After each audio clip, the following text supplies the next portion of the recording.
your boy, Francis Ngannou, Oh, he's fighting Tyson Fury.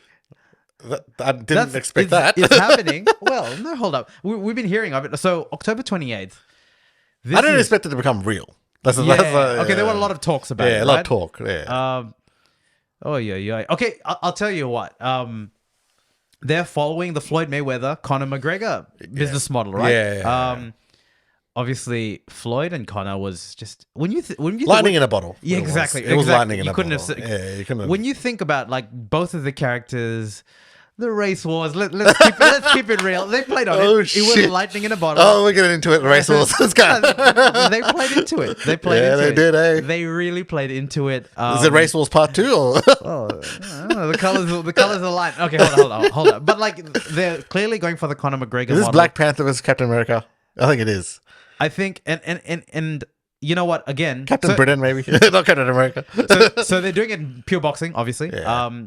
Ngannou can box. He's a devastating finisher. The heavyweight champion of the UFC, no longer at the UFC. And one of the reasons that Ngannou went to the PFL was that they gave him the latitude to be able to do boxing, because this would not have happened under Dana's watch. No. Definitely not. And Dana and Francis, let's just say they're not on each other's Christmas cards list. Nah. Yep. So the interesting thing about this one is it's been rumored, although probably whatever numbers we see on the internet are incorrect, that Francis is going to make more money in this one fight than he did in his entire UFC contract. That I can believe, although I don't understand how. Yeah, UFC fighters get underpaid. You know, that's easy to believe. But he was a champion, so it's just an odd one, right? But so that's been rumored. Secondly, there is a clause because Tyson Fury. I don't know if you watched Tyson Fury, but he is the overwhelming, like massive. I've watched his fights. Yeah, yes. so he is like the heavyweight king at the moment. Bigger than life. Yeah. It's going to be interesting. The press conference is going to be, well, they're not going to be that good because it's going to be one-way traffic. Because Francis Ngannou is just going to be, he's going to be nice about it. He's not going to give you one-liners and stuff like that. And it's just going to be mean if Tyson Fury just like hammers this guy on the press conference. says Wakanda forever. That's it. That's all he has to say to promote this. And Tyson Fury just go off with his usual He's going stuff. to have his boy, Kamaru Usman. He's gonna be there. Yeah. So if they don't do he's gonna be there. They gotta play up the entrance as well, man. They really gotta, come on, they gotta go into it. M'Baku, he's in M'Baku. M'Baku, he's in M'Baku. That's a M'Baku, man. Oh my god. So anyway, there's a clause in the fight as a contract. Yeah. In whatever world, if somehow Tyson Fury loses, they get a rematch, which makes sense. Like we've seen this from time to time. Yeah. But it's so interesting. It's in October, so it's not that far off. I mean, we're definitely going to be watching it. Yeah. I'll watch it. We've got it But again, man, like when did we? I can't help thinking about this young boxer in Leeds, England, or whatever country that they are that's coming up, that's doing all the yards, doing it all right. And then he just gets superseded by Francis Ngannou, like in a different spot. I just can't help think of the discrepancy and the equilibrium there. And again, well, the thing is, right? Like they're both at that star level, of course, as superstars. They're superstars, right? Like to me, it should inspire someone young to be like, I want to be on that level. Yeah. To get to that level, I need to do this and this and this. Really promote, because as we've said, combat sports, it's not just the fight itself. You need to have that other aspect to you to really become a draw. You need to become a draw. You need to become a draw. You can't just be like two random people fighting. I mean, who's the Australian guy? Costazu's son. Is it Sun Tzu? Tim Tzu. Yeah.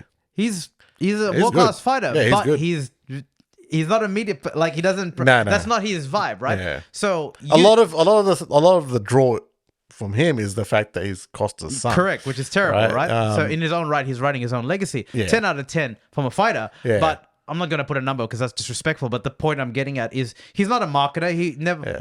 That's not his shtick. But that severely does limit his income potential and his ability to have like these huge fights, which are basically generational wealth you get out of this sort of stuff. Yeah, 100%. And like it's just, I think Connor's definitely shown it as well. Like you've got to know how to promote it. That's it. Connor knows what he's doing. When he's promoting these fights. When CT is really I know you hate him, but like come on. But like he's really but it's just you got to know how to sell it. I'm not saying you need to be Connor and being disrespectful to everyone.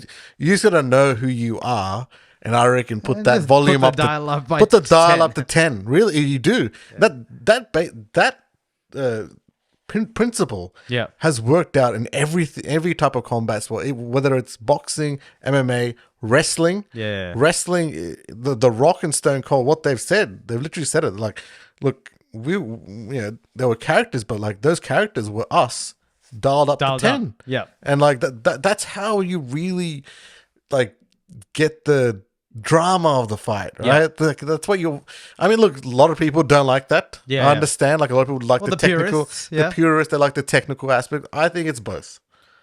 You need to have both. In the end of the day, sports is entertainment, right? Yeah. So I love the technical element of it. Yeah. But technical element, you add a bit of theater and drama. Yeah, I love that even heaps more. Yeah. And that's from a person that actually likes the technical element. So if I don't like it, which I'm the mass market consumer, and this goes, the principle is economics, supply and demand. If you can create that demand, then you can amp up your earning potential, which is like actor, everything, right?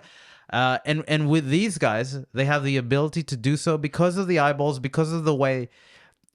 Interestingly enough, Francis has been able to do this without having the gift of the gab because he's a devastating finisher. Yeah. He looks like Predator.